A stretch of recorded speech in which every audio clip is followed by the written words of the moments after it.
Excellent summary. Thank you very much. Very short, but we got to know about your chapter really well. Thank you for explaining this. We have Lutz going next. Thank you.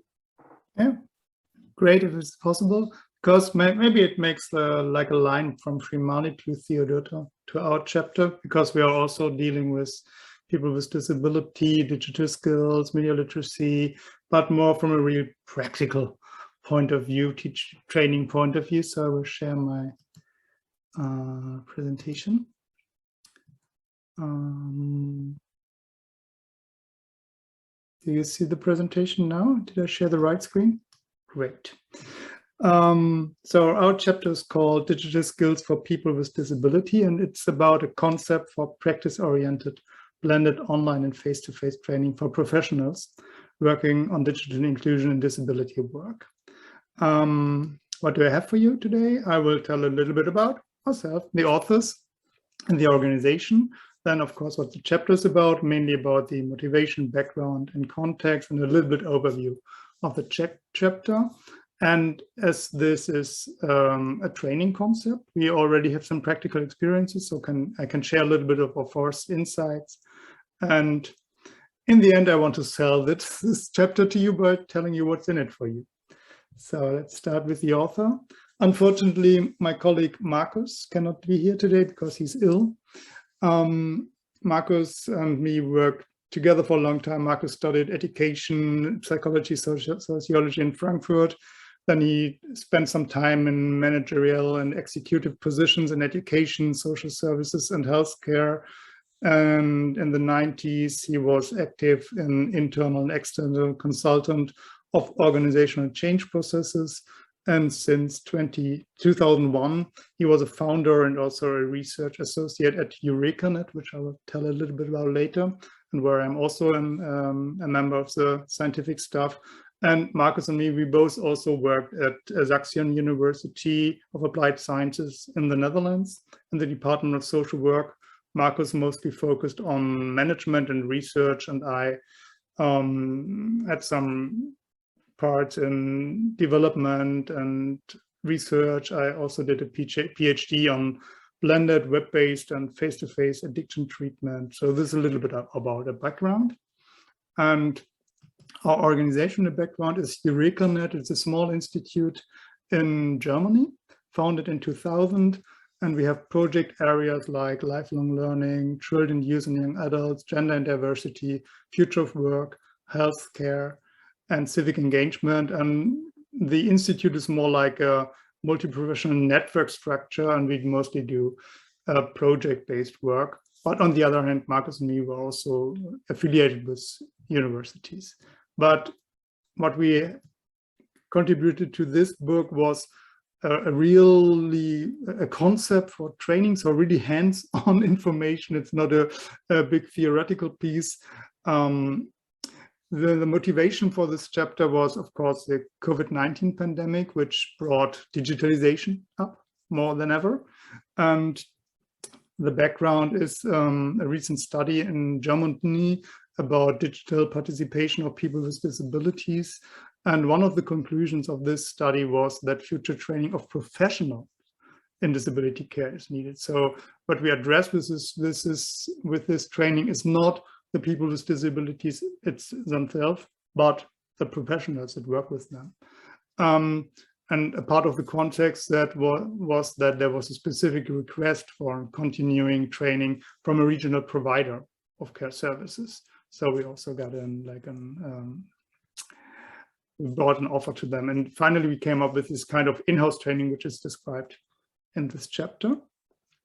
And a little walk through the chapter. Of course, in the chapter, we line out the introduction and context, and then we describe the objectives of the training. For example, that the professionals learn to work with people with disabilities using digital technology by acquiring technical knowledge and about hardware and software is one of the training objectives. The training is aiming at educational and care professionals that work directly with people with disabilities with a qualification level 4 or higher. This is referring to to the European qualification framework. So they usually have like not below a bachelor degree, these people we are aiming at. And we combine several didactic approaches. So we have like situated learning in this training, we have problem-based learning, we have self-directed learning, we have enhanced discovery learning, we have cognitivist learning. And we also combine various forms of work that are used in the training, in-house seminars, online meetings, individual assignments, individual coaching, group assignments, group consulting. And in the heart of the chapter, you find a really in-detailed list of all the activities, a time schedule, the workload for the participants. And finally, we conclude the chapter with a discussion like a SWOT analysis of the strengths and weaknesses, opportunities and threats of this training concept. So really hands-on information. If you would like to do some kind of these trainings, like an in-house training, I think this can really come handy. As we are already doing this, we have some first practical experiences. We started this in-house training in September of this year, so like 2 months ago. So we're nearly half of the training now. And at the beginning, it was difficult for the participants, so the professionals, to estimate the planned workload for the training. So when we outlined the training, you have to do this, you have to do that, then they were really like a little bit stressed. So there was a slight resistance due to the expected overload, combined with the already high daily workload. I don't know how it's in your country, but at least in Germany, we have a lack of employees. We do not have enough employees in all the social services. So the ones that are working there, they are usually overworked. And when we came up with the idea, oh, we have some nice ideas on how to learn digitality and media literacy, they were like, oh, this also. But with further familiarization with the learning project, the participants were able to overcome this resistance, and they are now really motivated to implement their learning project, to go on with learning projects, which I think is caused by the really practice-oriented approach that we take. So they really can do it in their work time.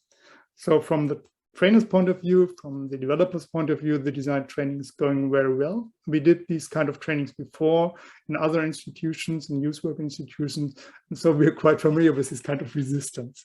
So, that's too much.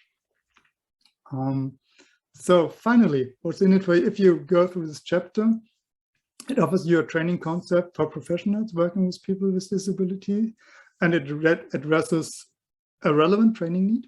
I think we could agree digital inclusion is relevant. That has been developed with the involvement of relevant stakeholders.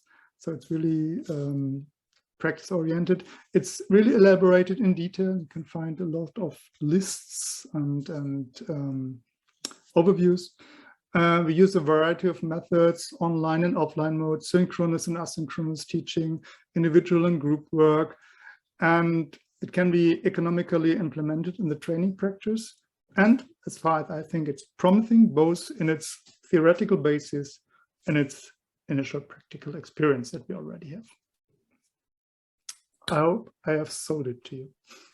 Thank you very much. Thank you, Lutz. I think very informative chapter, and it's great that you have a lot of details, so it will be excellent for everywhere around the world. It's just using your developed model. Thank you very much. Next person, Cindy. Thank you.